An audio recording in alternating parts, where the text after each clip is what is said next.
Not every battle begins with an explosion. Not every enemy appears in plain sight.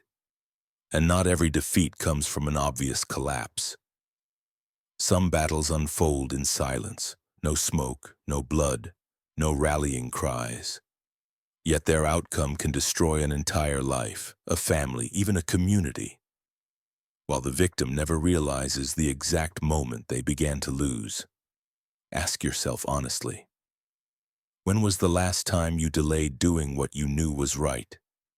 When was the last time you justified something wrong with the words, just a little? And when was the last time you felt your heart grow heavy, dry, and lost, without understanding why? The Qur'an and Sunnah reveal an unsettling truth. Human beings do not live only in the material world they can see. Alongside it is an invisible war, quiet yet relentless, where every thought and every small choice carries the weight of a battle. The most frightening thing is not that evil exists. The most frightening thing is that people are not taught to recognize when they are being led. Not by force, but by negligence. Not by major sins from the start, but by things too small to seem worth worrying about. This war does not begin when a person commits a wrong action. It begins much earlier, when they stop being alert, when the heart lowers its guard, when the mind grows tired, when faith is pushed into a hidden corner of life, making room for habit, pressure, and whispers that sound perfectly reasonable. And right there, the unseen enemy starts to gain the upper hand. He doesn't need you to betray your faith immediately. He only needs you to postpone. He doesn't need you to deny the truth. He only needs you to forget it for a moment. He doesn't need you to fall completely. He only needs you to step slightly off the path. And then, a little more. Human history is filled with people who never intended to become evil. They simply didn't notice the moment they lost their vigilance. And when they finally looked back, the road behind them had already been sealed shut long ago. That is why the Quran does not describe this life as a casual stroll, but as a test. Not a test of physical strength, but a test of awareness and the heart. Whoever stays alert stands firm. Whoever becomes heedless slips, sometimes without even realizing it. Welcome to Prophetic History Explained, where we don't just retell ancient stories, but uncover truths that are still quietly shaping your life today. If you think what you're about to hear is only about the past, about distant figures, then you've fallen into the most dangerous trap of all, believing you are outside this war. Because the invisible war does not target the weak, it targets the careless. It does not target the ignorant. It targets those who are confident they already understand enough, and it doesn't need to defeat you with a fatal blow. It only needs to lull you to sleep. In this video, we won't begin with sensational mysteries or vague legends. We'll begin with a question many people don't want to face. If there is an enemy who has been watching human habits, weaknesses, and moments of exhaustion for thousands of years, what have we actually prepared to protect ourselves? And if you felt your heart sink when you heard that question, stay. Because what will be revealed is not meant to plant fear, but to awaken what has been asleep for far too long. Before we continue, subscribe to Prophetic History. Explained to support and motivate us to create deeper, more honest, and more necessary videos in this chaotic age. Staying until the end may change how you see the world, and may change how you protect yourself. Before becoming humanity's declared enemy, Iblis was once a being many would not hesitate to call devout. He was not born in darkness. On the contrary, he grew within the light of worship, ibadah, through long chains of obedience and recognition of Allah, gifts not every creature is granted. Iblis was not an angel, but because of his devotion he was raised near their ranks, one standing in a position very few jinn could ever reach. That is what makes his story more terrifying than any legend. His downfall did not begin with ignorance, but with self-satisfaction. Arrogance rarely appears in a crude form. It doesn't shout, "I betray." It whispers, "I deserve." Iblis had prostrated long enough to confuse grace with ownership, Allah's permission with personal achievement. He no longer saw worship as a privilege bestowed, but as proof of his own worth. And once the heart crosses that line, every test that follows becomes a threat. The moment Adam was created exposed this reality like a mirror. The command to prostrate was not a glorification of humanity, but an inner division. Who sees the command and who sees the ego? The angels bowed because they did not place themselves at the center. Iblis paused, not because he didn't understand, but because he understood in a way that served himself. In his reasoning, fire was nobler than clay. In his worldview, material origin became the measure of value. That was the moment reason was twisted to serve arrogance. What is striking is not the refusal itself, but what followed. When questioned, Iblis did not fall silent. He explained, he justified. He presented a reasonable argument. And that is the most dangerous form of sin, when wrongdoing dresses itself in the language of logic. Allah does not punish ignorance here, but stubborn ego placed above truth. Iblis's fall was not an accident. It was a choice repeated in his mind until it hardened into a position. Exile from mercy did not break Iblis. It hardened him. Instead of bowing in repentance, he chose defiance. He asked for extended time, not to correct himself, but to prove that this new creation would fail. And Allah allowed it, not because Iblis is strong, but because faith that is never tested is only speech. From that moment, Iblis's rebellion was no longer personal. It became a campaign. What makes Iblis dangerous is not physical power, but a deep understanding of the psychology of beings who possess free will. He knows humans rarely collapse because of one huge decision. They collapse through countless small decisions, each one harmless when seen alone. Iblis does not come like a roaring enemy. He comes like a familiar voice, knowing exactly when to stay quiet and when to speak. From here, the nature of his rebellion becomes clear. Iblis does not try to prove Allah wrong. He tries to prove humans weak. He bets on exhaustion, distraction, and the belief that I can control it. He doesn't need to win everything. He only needs to win enough to blur the line between right and wrong, between postponing and abandoning, between repentance and indifference. Iblis's story, then, is not merely the history of a cursed being.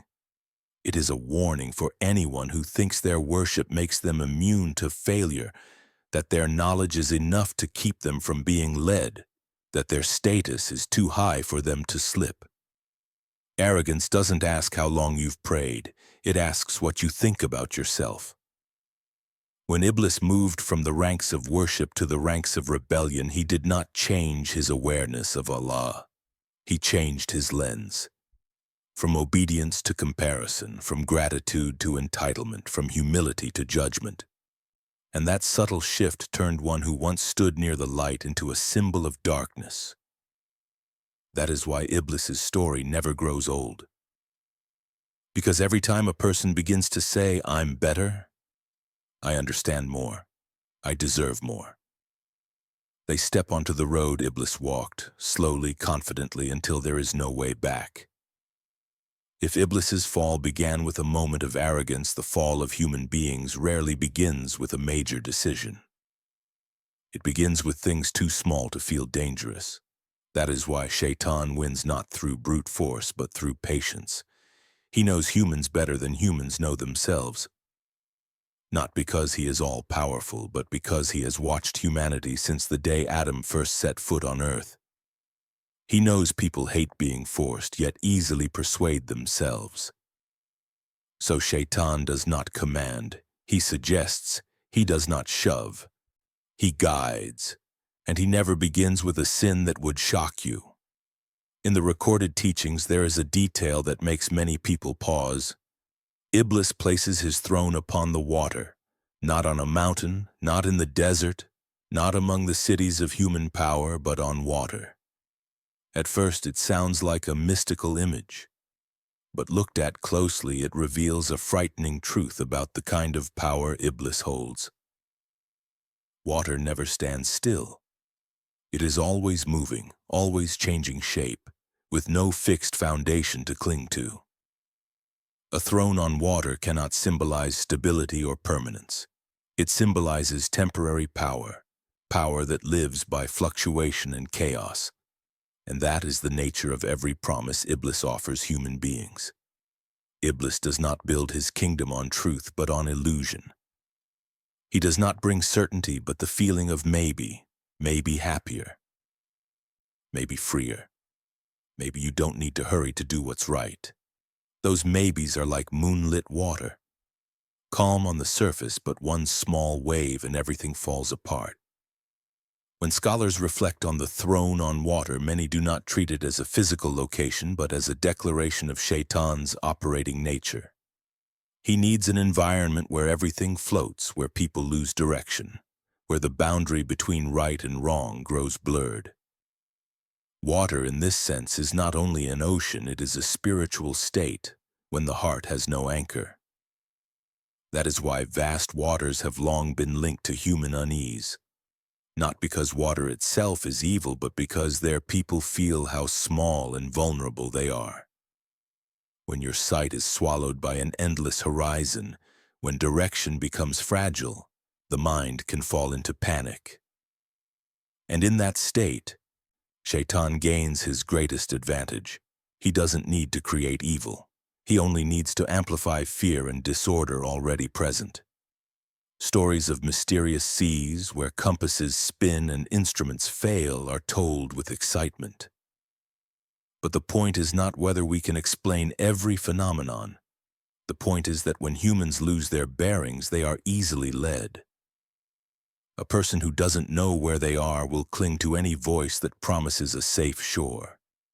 In spiritual life, water appears when people live without a sacred rhythm, when a salah, is disrupted, when remembrance of Allah grows sparse, when the heart is no longer anchored to certainty and the mind begins to drift. And once it drifts, it doesn't need to be pushed. It moves away from the shore by its own momentum. Iblis's throne on water also shows something else. He cannot take root in stability. He thrives in chaos, in conflict, in moments when people collectively lose direction. When society is shaken, when values are inverted, when people can no longer agree on what is right, his power appears larger than it truly is. But like storm waters that rise and fall, that power is short-lived. Nothing in Iblis's foundation is built on lasting truth. Every promise he makes is temporary. He promises pleasure and leaves emptiness. He promises freedom and leads to dependence. He promises strength at the cost of a weakened soul. Those who place their trust on a throne on water will eventually face the truth. Nothing stands firm on waves. This is why Iblis constantly tries to keep people in a half state. He doesn't need them to abandon faith completely, only to live with unstable faith. He doesn't need them to deny Allah, only to forget Him long enough for the heart to drift. A drifting heart is a heart that cannot hold when waves crash. Seen this way, the throne on water is no longer a distant image. It appears whenever a person lives without a spiritual anchor, whenever life carries them without asking where they are headed, whenever they think they are standing firm while they are merely floating on the waves of habit and emotion. Iblis's power, however vast it may seem, has never been the power of certainty.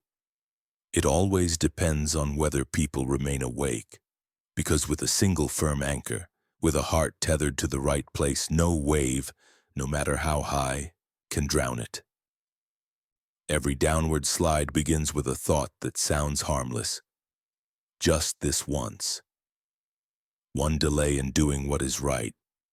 One time closing your eyes to what is wrong. One moment letting yourself ignore it because you're tired, pressured, or overwhelmed. Shaytan doesn't need you to leave the path immediately. He only needs you to slow down. Because when a person slows down in good, evil advances on its own. His method is not instant destruction, but gradual numbness. A heart doesn't die in a day. It dries out little by little.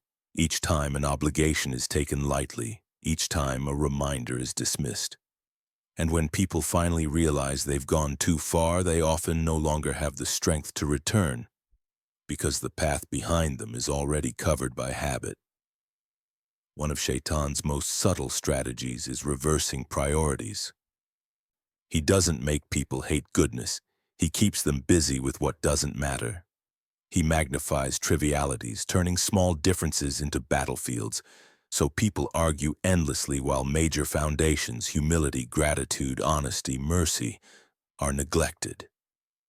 He can make someone strict about appearances but lax about character, serious about other people's faults yet blind to their own, sensitive when corrected yet indifferent to warnings meant for the heart. When priorities are inverted, people lose the ability to distinguish what is essential from what is secondary. And at that point, Shaytan doesn't need to push any further. Family is one of Shaytan's greatest targets. It is no accident that breaking a marriage is considered a high achievement in his system. Family is where people learn love, patience, and sacrifice. When a family breaks, those values break with it. Shaytan doesn't need to create a major tragedy at the start. He only sows misunderstandings. He amplifies careless words. He makes each person focus on the other's shortcomings and forget their own responsibility. He whispers that happiness is somewhere else, that you deserve more, that this relationship is a burden. And when those thoughts are repeated, they become truth in the mind, even if reality hasn't changed. A family doesn't collapse from one event, but from the long erosion of distorted thinking. Shaytan does not operate alone. He works like a system. Some whisper doubt, some ignite desire, some inflame anger, some bind people to the past or terrify them with the future.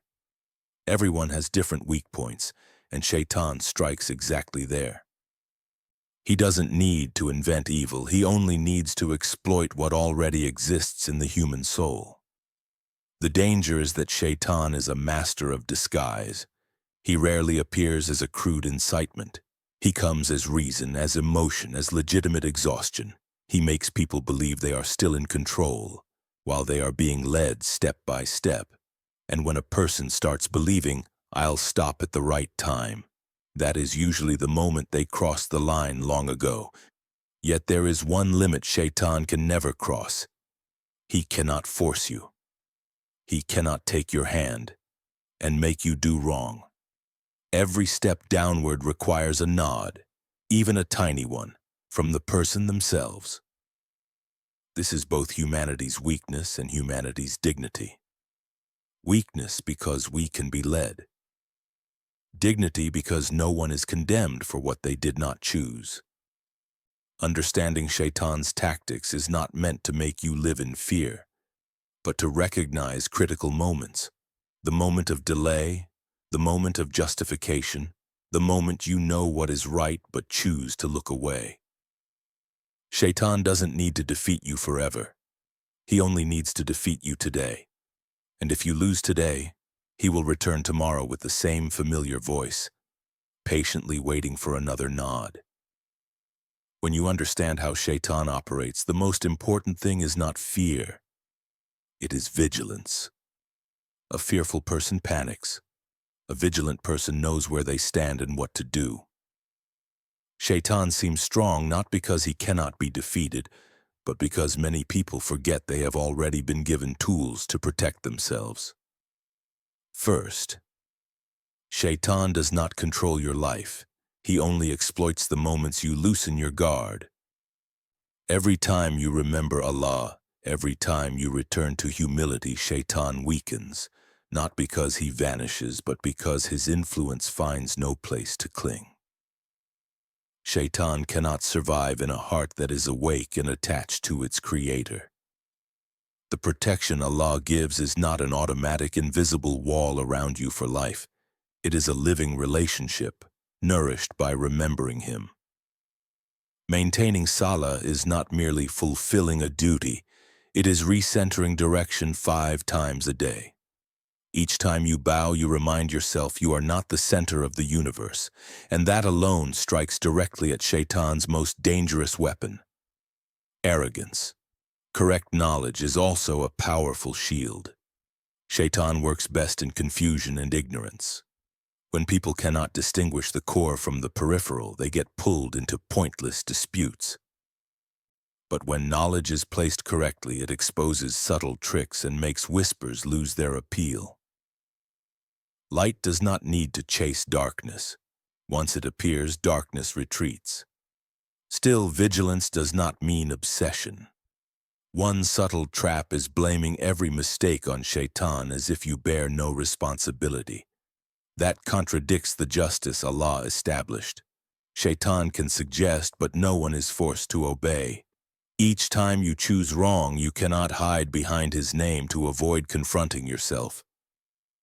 Spiritual maturity begins with taking responsibility and then returning to Allah with sincere repentance. There is comfort in this. Shaytan does not mainly target those who have completely given up. He targets those who are walking the path, especially those who influence others. People who pray, learn, lead families or communities often face more subtle tests, not because they are weaker, but because their fall would carry larger consequences. Understanding this prevents despair. Being tested is not a sign of failure, but a sign of value. Community matters too. Shaytan is most effective when people are isolated. A lonely heart is easily filled with whispers. But when you are surrounded by people who remind you of Allah, purpose, and humility, those whispers struggle to find space. Humans were not created to fight alone. Connection is part of divine protection, and one truth must be repeated to end all warnings with hope. This war has an outcome. Shaytan is given time but not victory. He knows it, and precisely because he knows he will lose, he tries to drag as many people as possible with him. But none of his promises will be kept. None of his power will last forever. Every path he opens ends in regret. For the believer, every time you withstand a temptation, no matter how small, it is a real victory. Every time you slip and return, it is progress, not retreat. Allah does not demand perfection. He demands sincerity in returning. Shaytan fails not when you never make mistakes, but when you refuse to let your mistakes define you. In the end, the strongest defense is not knowing everything about Shaytan. It is knowing who you are facing toward. A heart turned toward Allah has a firm anchor and will not drift on passing waves. And when you live anchored there, every throne on water, no matter how terrifying it seems, becomes nothing but an illusion before an unchanging truth. Allah is the protector, and no enemy can surpass His protection. The deepest lesson is not how dangerous the enemy is, but what makes humans vulnerable. Arrogance disguised as confidence. Delay wrapped in excuses. A hurried life that pushes salah, dhikr, and remembrance of Allah into the background, and the false belief that I'm fine, while the heart has slowly drifted away from its anchor. Applying this lesson does not require extraordinary acts. It begins with small but real steps, keeping salah as fixed pillars of your day, taking time to pause and check where your heart is headed, learning from trustworthy sources so you are not pulled into meaningless disputes, nurturing family and relationships with humility rather than ego, and above all, returning to Allah whenever you notice you've become heedless. Living with vigilance does not mean living in tension. It is the only way to live firmly in a world full of turbulence. When you know you are in a test, you do not panic over mistakes nor become deceived by success. You understand that every day you stand against temptation, even a small one, is a quiet victory with eternal weight. If you felt the depth of what was shared and you want to continue exploring prophetic history, Quranic stories, Sunnah, and spiritual lessons that can be applied directly to daily life, join the Prophetic History Explained community to learn, reflect, and grow in vigilance together. And don't forget to subscribe to Prophetic History Explained to support us in creating deeper, more honest, and more necessary content in this age of noise. Your staying, listening, and walking with us is part of the journey of guarding light in the midst of darkness.